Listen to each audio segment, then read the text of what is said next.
Well, I'm here with Jac Smith, a good friend of mine and someone that has been in our community for the last few years. And I'm so excited to be with you to talk just a little bit about your business and our relationship. So we're just celebrating a milestone for you. You have just hit 100 million in volume, and you've done so in less than 5 years. You and your team have already done that.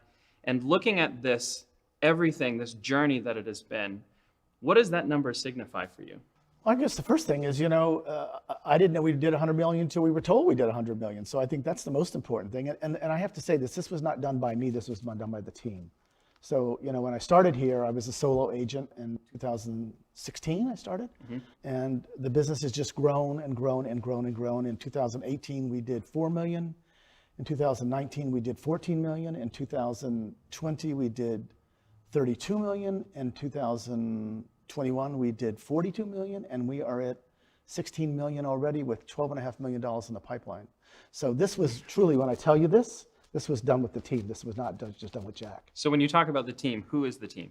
Who we're talking about, the team. The team, I have several people on the team, and let me just go down in line as how it happened, if I may. Sure. So Divya Chugani is my partner. Jake Maisner is my partner. Now Divya and I she's quite a bit younger than me, and Jake is way younger than me. He's younger than just about as old as my grandchildren, for God's sake.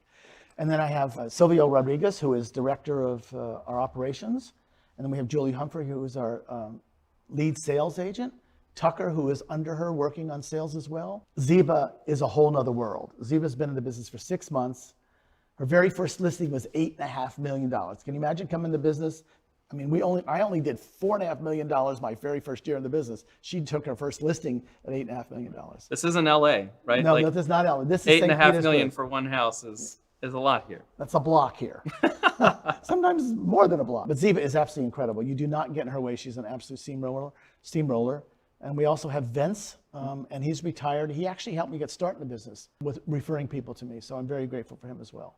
But I could not do any of this without having Jake and Silvio and Divya and Julia and Ziba and Tucker.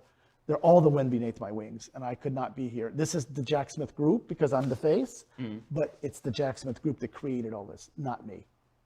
So talking about grateful and gratitude, that's something that has been your personal mantra. It's something that is a part of the tagline for the team. It's something you and I have spoken at length about over the course of our friendship. Do you find that gratitude is always there when working? I mean, bringing it into business has been something that's important to you, and yet I'm sure that although it's a part of you, it's still something that you work at all the time. So is it always showing itself in the business? Well, I think that would be a good question to ask the team, because sometimes I'm not overly grateful because I'm a crack the whip guy, you know, and when things are going on that I'm not happy about, I speak up about it. I live in gratitude. I mean, you know that I live in gratitude. I've had a really wonderful life. And coming to St. Petersburg changed my world, right? We'd come down from New York after losing everything in Hurricane Sandy and didn't know where to start. And I came here, didn't know a soul, and now we've built our business into whatever it is currently. When you talk about losing everything to Sandy, I think Sandy people need to understand what that looks like.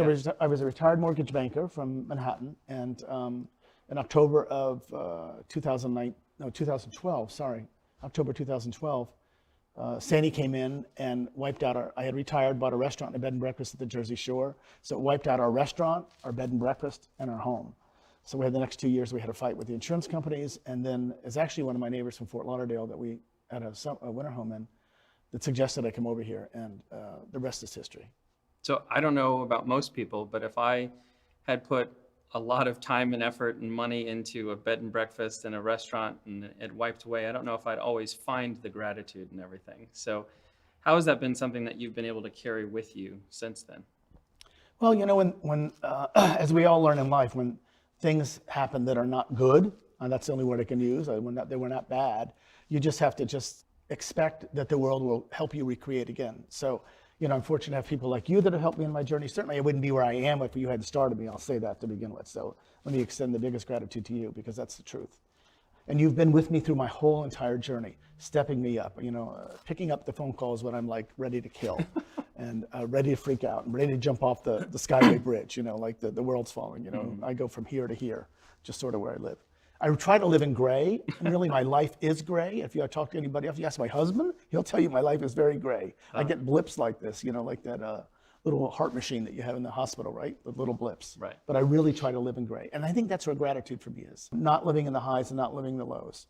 And knowing that my deep faith in God has brought us here. You can't have that kind of disaster. And I have to say this, we had lots of insurance. Lots of insurance. Not enough, let me make it clear. But a lot of people had no insurance. So, you live in gratitude and say, thank you, God, we had insurances. And you know what?